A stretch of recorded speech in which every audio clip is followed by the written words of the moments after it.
What's up, guys? We got a Jeep Wrangler here, and yeah, we had a no start situation. You hold the key over to start, it doesn't start, but if you hold it there, eventually it does start, or you bring it back, turn it back forward. I was thinking maybe an ignition switch or something, but I found the problem.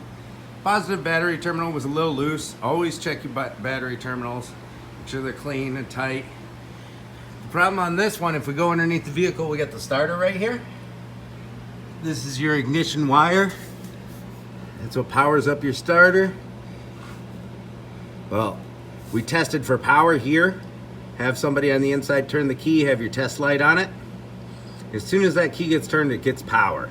So that's good. I put a little dielectric grease on it to keep it from rotting so bad. It was all rusted up right here on this stud and this nut. I took it to the wire wheel, grabbed my Dremel tool, cleaned it up, the wire and the nut and the stud. And so anyways, if you turn your key over and you get power at this wire immediately after turning the key over, and if your starter is working fine, your relay here between the two, you can actually jump this with a screwdriver or something to see if it starts right away. And it does. Be careful if you're going to do it that way. So yeah, connections were good with the power to the starter. That was good. Started right away whenever you did that. But it still, you turn the key over, it wouldn't start a lot of times. So I found out, see, I got one of my tester wires down there. So I found out it was just a buildup of rust on this ignition wire for this particular situation. So clean that up. Now it starts right away every time.